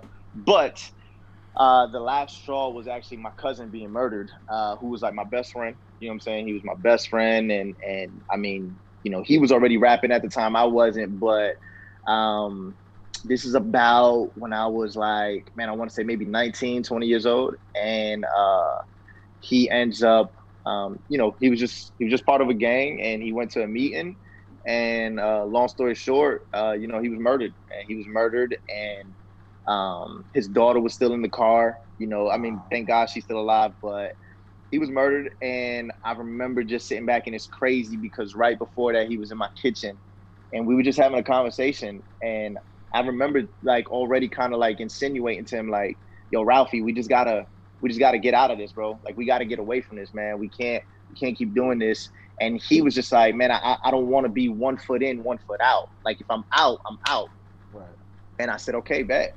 And that was the last conversation I had with him, man. And I remember after that, I don't want to paint the picture like I was like, oh, my life was in danger. That's why I came out. But like for me, I remember just sitting down, and I was on YouTube one day, and just randomly out of nowhere, man, I just clicked on a video, and it was a video that was just all audio, had no visual, but it was this preacher, and he was just talking about, you know, Jesus and stuff. And so for the first time in my mind, it started making sense. But I would say the turning point for me was my cousin being murdered. And I have no doubt in my mind that I would not be having this conversation with you apart from my life being given to God. Like I just wouldn't be alive. I just know for a fact. But I am here, man, and I know everything happens for a reason. And so you know, I try to make sure that everything I do is within like the scope of excellence. I don't, you know, whether I'm teaching at a school, whether I'm battle rapping, whether I'm doing music, whether I'm preaching, I want all things to kind of come back to the person of who I am and what God has done in my life. So thank you for asking for that, though. No, man, and I'm sorry to hear about the loss of your cousin and, you know, your niece having to go through that. But I do thank you for sharing, and I feel like there's a lot of people listening right now who can get a lot of that message, because, you know, for so many of us from the hood, it's like, you know, things get rough. What do? We turn to what's around us and what's available. And sometimes it's good to know that there is an option before things get too crazy. You know what I'm saying? So thank you for sharing, man. And once again, I'm sorry to hear about your loss. Definitely. Yeah, I mean, we only got like less than 20 minutes, so we probably should get to some topics. Oh, knock yourself Definitely wanted to talk to some topics with Loso. You had a question though, right, Cece? I asked it already about the bubble. Okay. Oh, she had asked it. Okay. I got it in because, Vlad, I know you be long-winded with the questions, and you always be taking my questions, so I came out the gate with mine. All right, so also I need to hear your battle rap breakdown of Murder, Mook, and Brizz. It's going down on Summer Madness X, and I would love to hear how you see this battle going down, and what does a win do more for? Yeah. First of all, salute to URL for making this happen, man. I know it's a statement, but they definitely complete objectives and stuff like that. So, Murder, Mook, and Brizz Rothstein, have we ever had a battle that prior to an altercation, it never made sense? I mean, I don't know if that's ever been the case, but like, I feel like the fight kind of made this a topic. I remember hearing Murder, Mook, and T-Top. I remember hearing Murder, Mook, and some other people, but Murder, Mook, and Brizz going down. But I would say this, man. So my prediction right now is that Mook will win the battle. I have Mook winning the battle in that setting. I think Mook will win the battle, and his material would translate a little better. However, though, I am not one of the people who thinks that Brizz is going to get washed, nor do I think that it's going to be a lackluster battle. I think the battle's going to be dope, bro. And so I think Brizz energy is going to be high. I think I actually expect Brizz to be on the situation and to kind of touch on the that little double impact situation more than Mook. I think yeah. And I think Mook is obviously gonna bring some stuff, but I think Mook's gonna probably do something else. I know he has the title as a master angler. I just don't know what else Mook would be able to talk to Brizz about. I just think he's going to out-rap Brizz. I think that in that specific setting, he's going to look better and he's going to translate better. I think this is going to be a great battle, though. But I'm like I said, I don't think it's battle of the night. I have another battle for battle of the night, but I do think it's going to be a really, really good battle, and I got Mook edging it out. You don't see Brizz being able to try to spin the narrative his way, because I feel like that's one thing that Brizz is going to have to be able to do, is try to spin that narrative and make him look like at least he was holding, the crew down, because everybody knows that Mook gonna go for them angles. So I feel like, what's crazy? I feel like the narrative's already been switched. I feel like somehow, some way, I don't know how, Brizz is the baby face in this match. Like, he is the good guy and Mook is the heel. Mook is the bad guy. And the reason for it, I think, two things. I think one, Brizz sitting out this whole time. And not just sitting out, but staying quiet while sitting out. Like, it wasn't like he was doing interviews and showing up at events. Like, Brizz was gone. Now, granted, if you watch the trailer, he admitted, he said, like, yo, I just felt like I just ruined everything. Like, it was real low, but you can hear Brizz saying, like, he was like, yo, I feel like I just ruined it all. And so for me, I felt like, yo, okay, there's some sort of like responsibility that he's taking upon himself. But he is the good guy, bro. Like, at least from my timeline, at least from what I hear people saying, like, they just can't wait to see Brizz back. With that being said, going into the battle, and also, I'm sorry, also the other reason why I do think that Zayd, rest in peace to Zayd, who just passed away, Brizz's one of Brizz's good friends. You see him behind his battles a lot. Him passing away, I feel like people who are close to Brizz, people who are close to battle rap culture, they kind of lean towards Brizz's side too after that situation. But I think in this, I do think that Brizz is gonna try to like spin the narrative somehow, like, yo,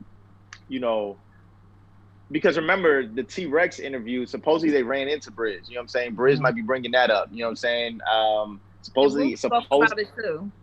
Yeah. Oh, he did. Okay. Gas station thing. Mook spoke about it too. And it was true. What I'm saying? And there was some situations there where, I guess, I don't know, there was just some stuff. But so I do think that he's gonna do that. However, though, I think Mook is going to be able to trump that. Now, friends, back to your question, what does a win, who actually benefits more from a win? I think Brizz does.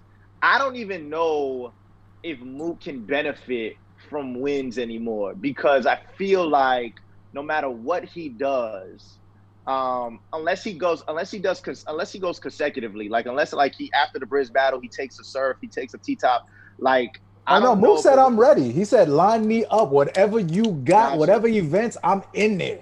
And so that's fire. You know what I'm saying? I think that will go ahead and change the narrative on Mook, where you have some of the younger generation saying, nah, Mook, you've only had what?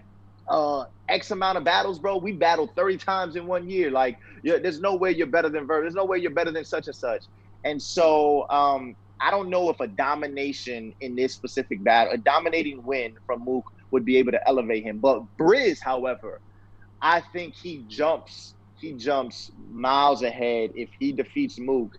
I mean, you just got to kind of put him in that. I mean, this is just a big battle. This is like he skips a whole lot of people, and he's in other conversations now. So I think the win is definitely it will help Brizz more than it will help Mook, my opinion.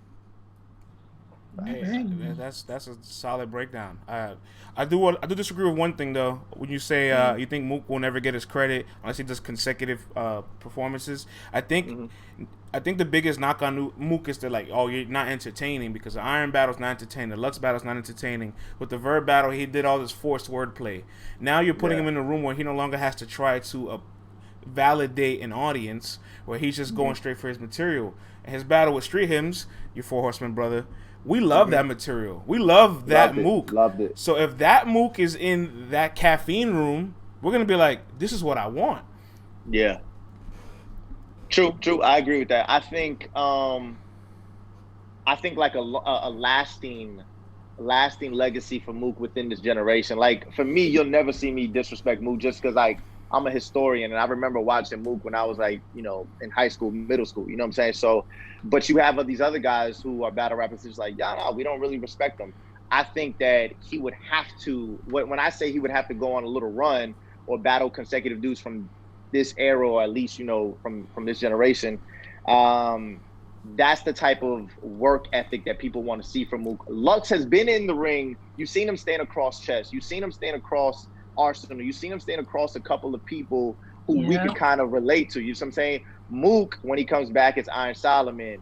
It was obviously, you know, he had the verb joint, but then it was Lux after that. So it's like, okay, Mook, can you get in here and box with the younger guys? And Brizz is one of those dudes. So I just think that people are going to want to see more than just the Brizz battle after this. So we'll see. But I agree with you as well. I got to ask, Queen of the Ring versus URL is looking like it's surfacing now. Debo's verified. He got his validation, right? He got his little golden star. Congrats to him. Caffeine knows his name. Right. And I remember what you and Street Hymns did on Civil War. I'm wondering, do you want some more smoke with the ladies? Or, man, what you want, Loso? Yeah. I really don't, right? I really don't want to smoke with the ladies. Smart man. He's a married man. No smoke. He deals with smoke every day already. Yeah. I ain't dealing with more smoke. I ain't even married. Yeah. You want me to deal with another woman outside of this one? Got your goddamn mind. You know, there were times, so you get this. So there was a time where I was supposed to battle Miss Hustle. There was a time where myself and my verse were supposed to battle Geechee and Coffee. And then obviously I remember John for Civil War was actually trying to book me and my verse against each other before we did the 2-on-2. So I've always been in talks with that. But for Queen of the Ring URL, I think I'm probably most likely going to be in that card, and I think that I will be battling most likely Vixen, the assassin. Is that her whole name, Vixen the assassin? You know her whole name. What you doing? Okay. I didn't know if the assassin was just like, you know, the baby face. Don't start it already. Listen, man. Yeah. Nah, I didn't. I thought it was, but Vixen is actually a She's fire, Loso. She's fire. Let me tell you something, bro. First of all, she's actually a good friend of mine. Like I met her a couple of events ago, and we've actually stayed in contact. I actually randomly preparing for Geechee and B-Dot 2-on-2. I was looking up some 2-on-2, some chemistry stuff, try to think of some creative ideas for me and A-Ward, and we stumbled upon Vixen and Hustle versus Bankhead and QP. And I watched the battle. That was my first time. I watched it in March, bro. And I said to myself, who the hell is Vixen? Why is she barking on them? And why is she like, she has like these like crazy punchlines, bro. And I started doing some homework on her. I was like, dare I say, yo, she is probably the best female battle rapper. Probably, I don't know. I know now. You can't say that as far as like legacy and. Nah, I know what you mean. Like, but just pound for pound, talent, you're saying she's the best. I hear you. Like you go in there, you can't play around. Like Vixen would literally kill something, bro. Now I didn't watch her coffee battle, so I don't know what translated in the coffee battle. Was it contested that she won? One of our LTBR members, shouts to Tim. He was in the building for that. He had Vixen winning, and he said it was a dope 1-round battle. She gets crazy. Oh, it was 1 round. Yeah, she gets crazy. Yeah, so I do think that if the battle gets booked with Vixen, I feel like I would have the toughest battle. You know what I'm saying? Like she's just relentless, bro, and I think she's so fire. With that being said, the best Vixen can't beat the worst Loso, so I'm not worried about that though. So a lot of ours here. I was waiting on that. I'm like, yeah, he gonna come with it. Yikes. But she's fired. That's one of those like Brizz, like, yo, y'all ladies think y'all can hang with us? Boom, and I dropped it, bro. Yikes. Oh man. I loved it. I love it. That's crazy.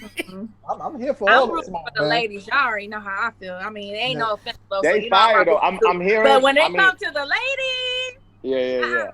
Give it up to the ladies. You know, Vixen is gonna hear this, man. She gonna be sharpening up that sword. Right, she better. She's probably already ready. She's constantly. She actually hit me up about it. She was like, "Yo, would you do the card?" And I said, "Man, you know what, Vixen? I rock with you so much. I would." And so she's been tweeting out. She feels like a lot of times when Queen of the Ring does events, she's always left off, and she doesn't know why. And actually, I didn't know that Vixen had been battling this long. I thought she had just came out. But she feels like she doesn't get the respect. And so I told her, I said, you know what?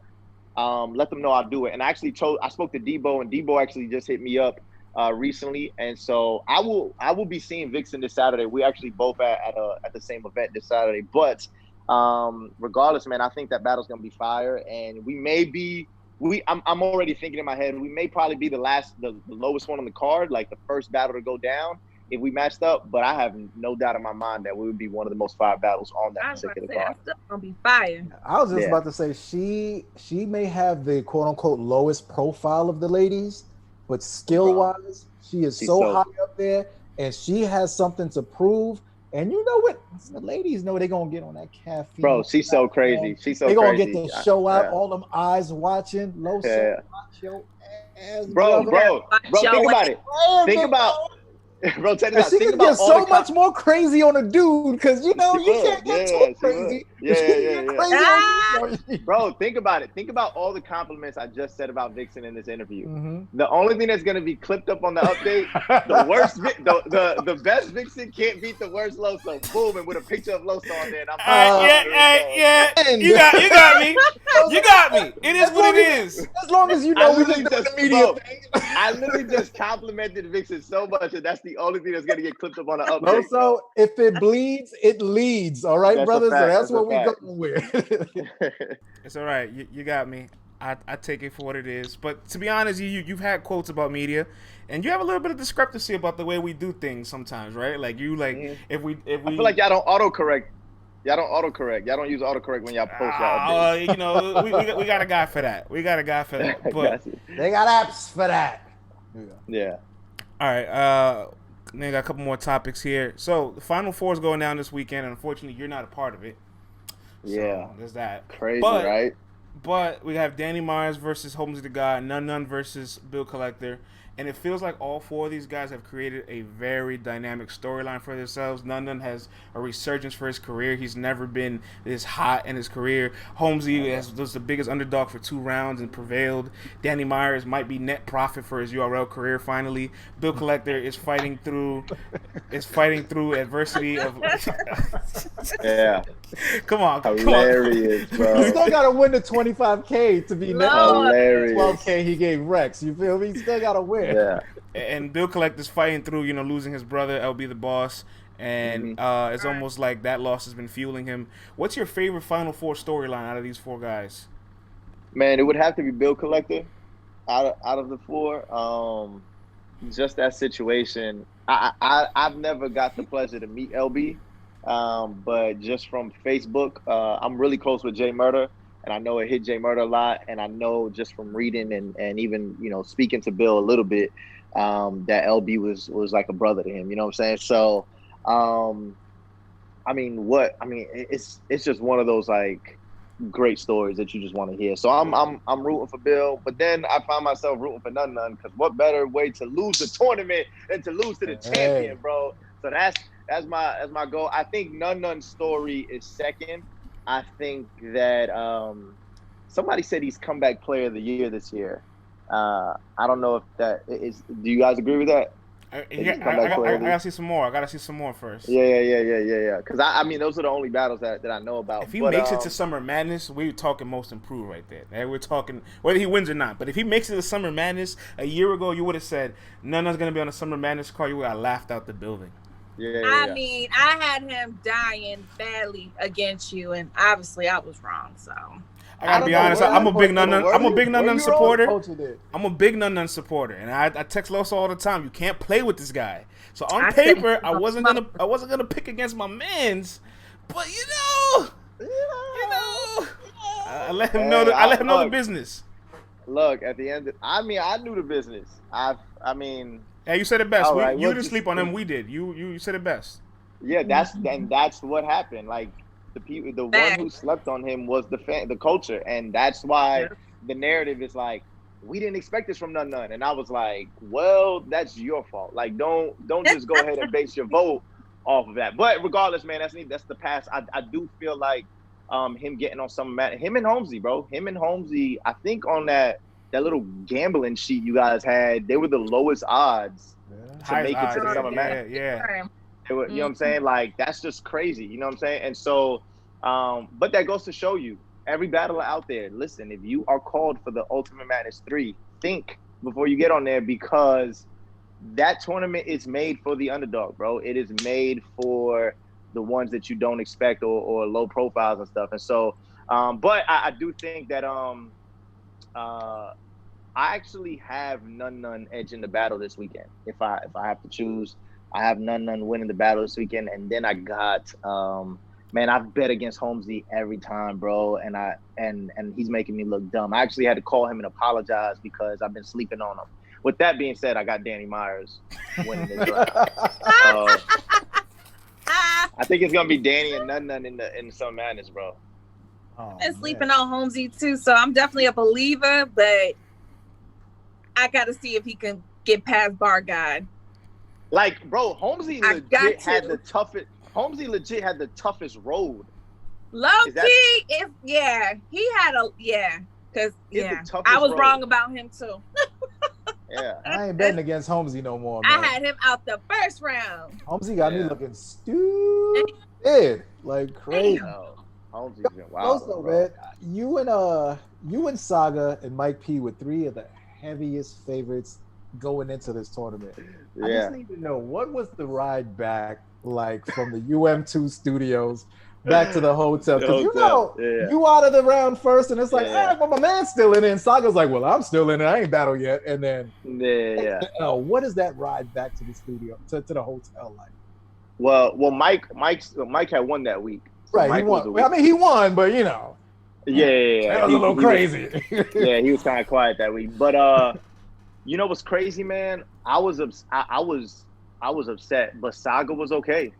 I mean, I'm gonna be honest. Like, for whatever reason, Saga was just like, I think after his Mike P situation at Nome, he was just like, hey, as long, this is what he told me, so I'm not even putting words. He was just like, I got my material off. Like, I got my material off. The judges felt like, no. Against, my bad. Okay. Against Holmesy, right? So like he didn't do that against Mike, but he was like, I got my material off against Holmesy.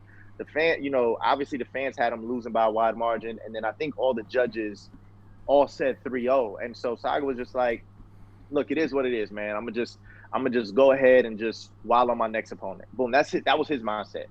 For me, and I spoke to friends outside of this, but I still don't respect the decision. I mean, so I take it, right? Like my thing is, like, I understand that I signed up for this way to be judged, right? But I was upset because I feel like I still should be in a tournament. And I was upset because I just feel like I should have won the whole tournament. I've just been on this, like, my mindset has just been changed. You know what I'm saying? Like, you could just see it in my passion and, like, when I was rapping my material. And so Nun won. I mean, he won fair and square as far as with the judges and stuff like that. But, like, how I just feel like I should still be that. I should have had Wavy the next week, and then I should be preparing for Bill Collector this upcoming week. So, but that's neither here. On the ride back though, I was upset, bro. I don't think I got up from my chair.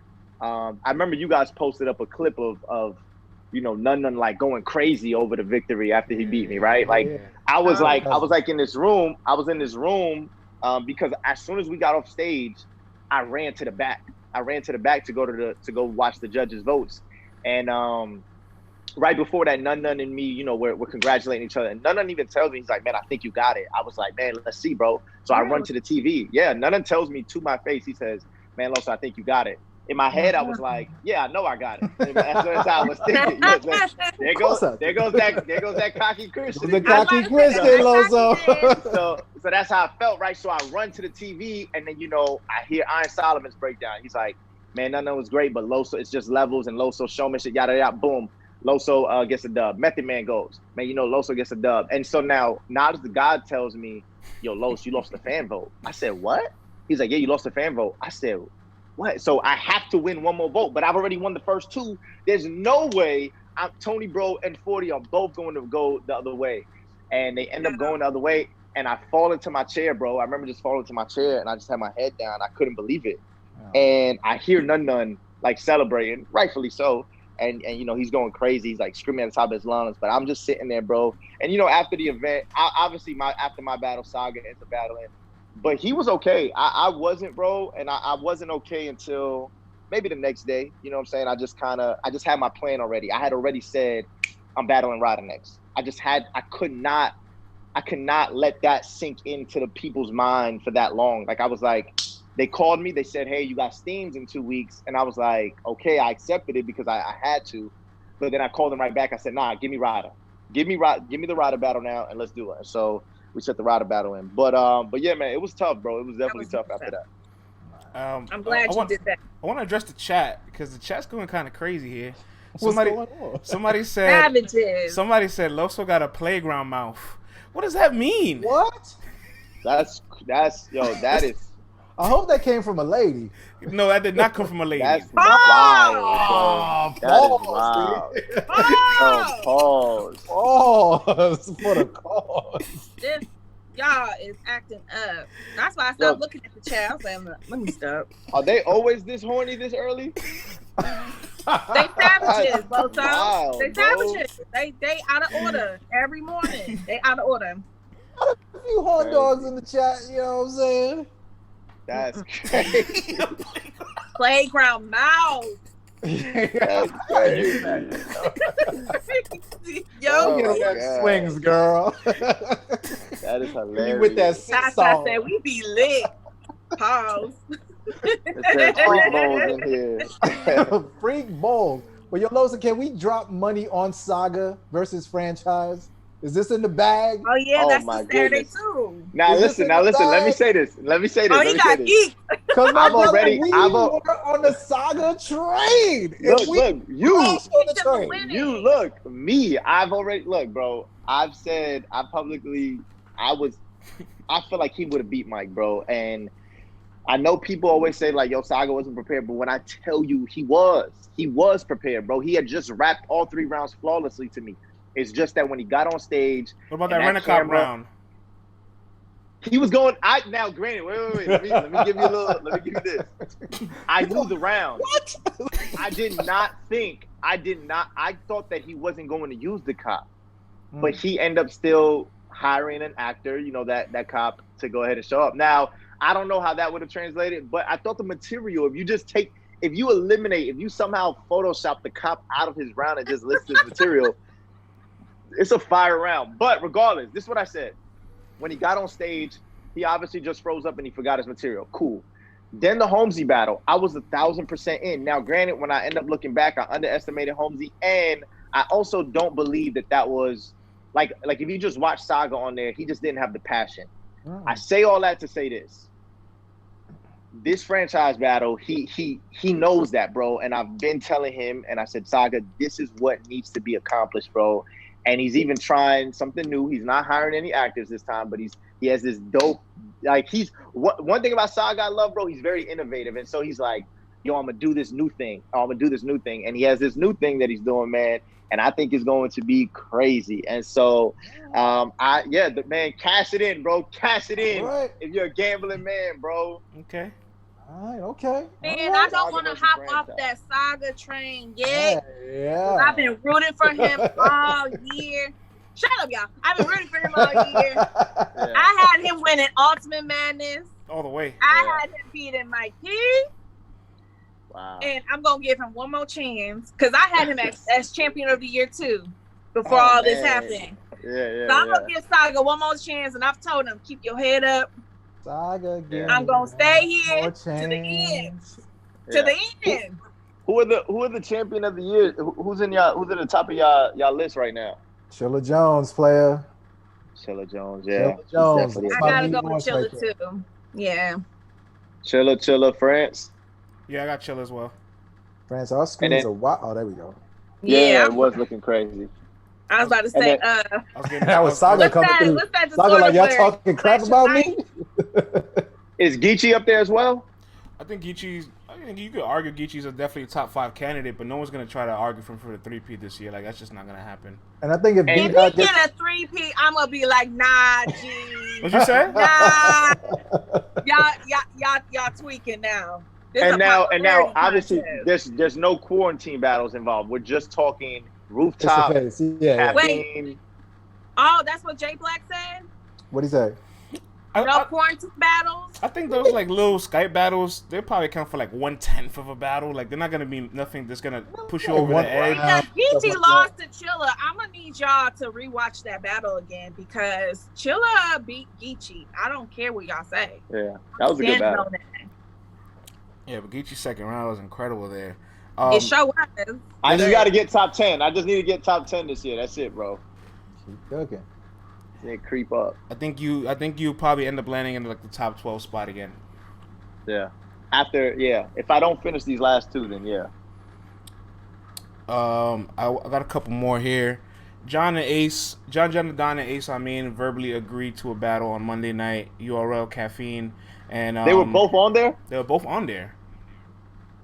Wait, they both got on Caffeine. They both got on the Zoom.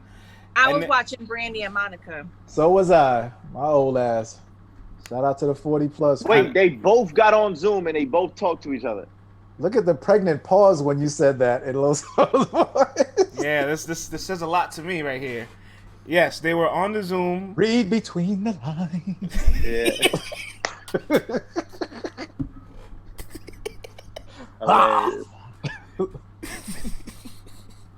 No, but they both got on it.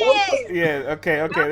They both verbally agreed to a match. What do you think of John Don versus Ace Amin, rookies versus vet style? Hold up. Before I answer that, so they both were on the chat, and they both were talking to each other. They both were on the Zoom. Yes, John Don was on the Zoom. Then DNA jumped on. Then Chilla Jones. Then Tay Rock. These vets were angry. They're all angry at Cortez for giving up the lead, and now they want it back. They want it back. Okay, so I think that it would be the most talked about rookies versus vets battle. I think that this will go right up to that whole Brizz and Mook, like a battle that was booked because of an altercation. And I think actually it would be dope because I think they're both very. I mean, obviously John the Don, and Ace. Regardless of how people kind of view his performances, the man is definitely talented. I'm with it, bro. I'm with it if all the extra stuff is eliminated. You know what I'm saying? And the reason why I'm saying that is obviously because I'm privy to obviously a little more information than normal, whatnot. But I would say that if this is going to at least allow them to be cordial, and if they can actually get on a stage, on a URL stage, and do this, I think it would be fire. I think that's the key thing. Yeah. The battle to me is secondary. I just don't know if the battle, because you got to think about it. They both are going to speak on a situation in which the battle rap culture kind of like has been, hinting at here and there. They're both going to speak on the situation. And then when they speak on that situation, the question is, how is the other person going to react when they believe that the other person is lying? Boom. That's what you have to do. And so I just don't know how if everything can be set aside, if they can actually just go in there and say, let's put on this performance, I think it'll be fire. Me too. I'm shocked though. I did not know that they got on Caffeine though. I'm shocked. For me, if you agree to battle and you guys and they both show up and they're in the ring, I think that's like a silent agreement that whatever is outside is something that we're gonna have to choose to leave outside. Otherwise, we could just stay outside. Like, there's no point in bringing it into what you guys have created. This is a full-fledged business now. Like Smack, black-owned business, teaming up with Caffeine, powerful entities, and it's like, look, either we gonna battle or we gonna not battle, one or the other. So for them to both get on, Caffeine with them and have that discussion, I look at it as a bright sign. I look at it as two black men can choose to move past something, whereas in the past, who knows where things could have went. So as a battle, I know who I'm rooting. All right, so as a battle, is there a parallel universe that Ace Amin wins? As a battle, is there a parallel? I mean, like I said earlier, bro, any given Sunday, man, you just don't know. Like, granted, John is the heavy favorite in this battle. Heavy favorite. And it's almost like you kind of got to give him the heavy favorite, obviously, because of his history with rookies and how dominant he's been with, quote unquote, new guys. But then also, Ace, your performances haven't been 100% clean. And one thing we know about John, he's 100% clean. Even if he doesn't have a grade A performance, right? Like, even if you don't want to say, like, yo, this is a generational performance. Well, unless you're like Nitty, Chess, like these guys who are top battle rappers, when they get in the ring with him and then they even stumble, they're gonna lose clearly. They lose clearly to John because he's gonna go ahead and be clean. And so I think that's what's gonna hurt Ace. But I do know this: Ace wants this battle, and I'm the question here though is, why would John do the battle? I mean, unless he's getting. So one thing I would say, he has to be getting paid handsomely. But why would he do that? Like, is the rookie? So my understanding is, like, is the rookies versus vets that much of a braggadocious thing that DNA and John feel like they need to get into it? You know what I'm saying? After like what the block captain did, it has become something of that nature. Yeah. All right, so it makes sense. And the only other rookie I would rather see John battle is Jada Nightwing. That's it. I don't think anybody else would kind of make sense. So it's either Jay or Ace. And if he has the Ace battle, man, that is that's dope to see, man. I did not know that. But yeah, if he has the Ace battle, hey man, let's see it happen. Hopefully soon. If Ace were to win that, because I'm pretty sure on paper no one would pick Ace to win it. If Ace beats John the Don, Mr. PG Killer, Mr. Top Tier, Mr. Elite in that room, we're gonna have to wash away all the Ace Amin slander. Vlad, you got to take all of it away. Put in the trash can. CC, no more Ace Amin slander. You got to put that away too. Listen, I'm on my K-Shine shit. I need to see at least 3 to 5, straight. Okay. Black. Doing that, man. I need to see you do it 8 times. Y'all got me messed up. Somebody do a good job one time, then everything's forgiven. No, because he's doing the impossible. He's doing the impossible. He's doing what's virtually impossible. He'll definitely get credit if he wins. Oh no, he'll get the. But that don't mean that Ace is back and he about to just go through a rampage and slaughter all these niggas. No, he did it one time. That's a huge battle though. It is a huge battle. That's career changing right there. Loso, man, we went a little over time, but thank you, bro, for your time always. You're a friend of mine, a genuine friend of mine in this culture. Thank you guys so much. You ascending. You're going to be an all-star again this year after taking a year off. It happens sometimes. Yep. 2-time all-star, took a little break. And but 3 out of the last 4 ain't bad, bro. Ain't bad at all. Incredible. Loso, let everyone know where they can follow you at and what you got coming up, brother. Yo, one-stop shop, man. Go to everythingloso.com if you want my social media, my merch, my music, link to my battles. All of that is there. Everythingloso.com. What I have coming up, I got some 1-round battles. If you guys just want to follow my personal journey this year, I got some 1-round battles coming up in the month of September. But other than that, like I said, my goal is to go ahead and get on these next 2 caffeine joints, which is the Queen of the Ring versus URL, and then Volume 5 at the end of the year, or Volume 6, whatever number they're at. So that's my goal. I won Chess and O-Red, but I wouldn't be mad if I had to bat. I mean, not that I had to, but if I don't get Chess or O-Red, something like that on the volume, I will go ahead and battle Swamp or Jada Nightwing. So let's do that. Ooh. Yeah, you heard it here. End the year out. And my goal is to make the top 10. But I might even petition for something more than that. But that's it, man. We're back. Come on, Loso. Thanks. Loso, the world is crazy. Can you leave us with a few words? Hey, man, look, bro. I'm gonna just tell you this, man. Everything happens for a reason. I'm on this phone call right now for this one thing to tell you.